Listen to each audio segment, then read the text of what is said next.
तुम प्रेरक सबके हृदय, सोमति राम ही देहु। बचनो मोर तज रहि गर, परिहरि सीलु सनेहु। अर्थात आप प्रेरक रूप से सबके हृदय में है। आप श्री रामचंद्र जी को ऐसी बुद्धि दीजिए जिससे वे मेरे वचनों को त्याग कर और शील स्नेह को छोड़कर घर ही में रह जाए। अजसु हो जग सुजसु न साऊ, नरक परो बरु सुरपुर जाऊ। सब दुख दुसह सहवहु मोहि, लोचन ओट राम जनि होहि। जगत में चाहे अपयश हो और सुयश नष्ट हो जाए, चाहे नया पाप होने से मैं नरक में गिरूं अथवा स्वर्ग चला जाऊं, पूर्व पुण्यों के फलस्वरूप मिलने वाला स्वर्ग चाहे मुझे न मिले, और भी सब प्रकार के दुसह दुख आप मुझसे सहन करा ले, पर श्री रामचंद्र मेरी आंखों की ओट न हो। असमन गुनई राव नहीं बोला, पीपर पात सरिस मनु डोला। रघुपति पीतहि प्रेम बस जाने, पुनि कछु कहि मातु अनुमानी। राजा मन ही मन इस प्रकार विचार कर रहे हैं, बोलते नहीं। उनका मन पीपल के पत्ते की तरह डोल रहा है। श्री रघुनाथ जी ने पिता को प्रेम के वश जानकर और यह अनुमान करके कि माता फिर कुछ कहेगी। देश काल अवसर अनुसारी, बोले बचन बिनित बिचारी।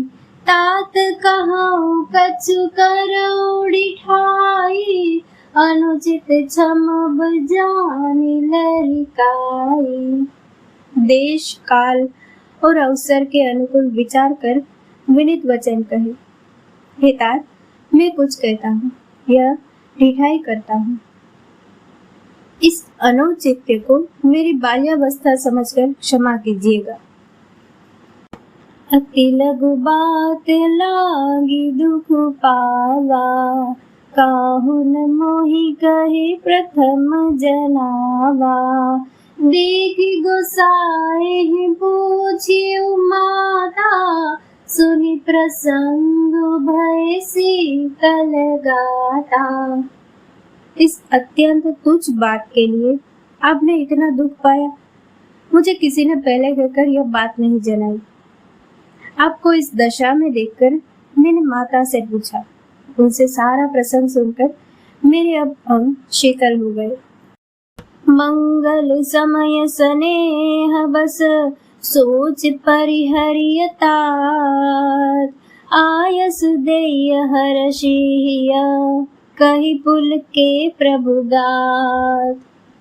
हे पिताजी, इस मंगल के समय स्नेह वश होकर सोच करना छोड़ दीजिए और हृदय में प्रसन्न होकर मुझे आज्ञा दीजिए। यह कहते हुए प्रभु श्री रामचंद्र जी सर्वांग पुलकित हो गए। धन्य जन्म जगति तलतासु, पितहि प्रमोद चरित सुनि जासु। चारि पदारथ कर तलता के, प्रिय पितु मातु प्राण सम जाके। उन्होंने फिर कहा, इस पृथ्वी तल पर उसका जन्म धन्य है जिसके चरित्र सुनकर पिता को परम आनंद हो, जिसको माता पिता प्राणों के समान प्रिय है। चारों पदार्थ यानी कि अर्थ, धर्म, काम और मोक्ष उसके करतलगत यानी कि मुट्ठी में रहते हैं। हाय सुपाली जन्म फल पाई, एहु बेगी हो रजाई। विदा मातु सन आवो मागी, चली हूँ बनहि बहुरी पग लागी। आपकी आज्ञा पालन करने और जन्म का फल पाकर मैं जल्दी ही लौट आऊंगा, अतः कृपया आज्ञा दीजिए। माता से विदा मांगाता हूँ, फिर आपके पैर लगकर यानी कि प्रणाम करके वन को चलूंगा। अस कही राम गवन तब के ना, भूप शोक बस उतरु न देना।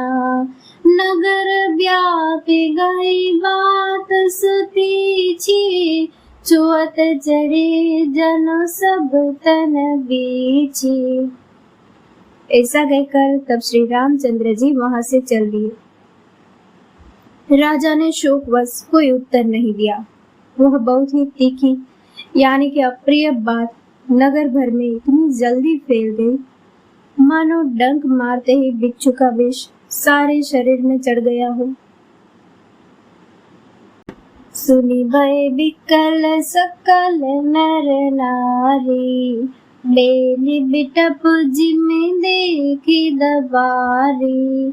जो जहाँ सुनाई धुनाई सिरो सोई, बड़ विषाद नहीं देर जो होई।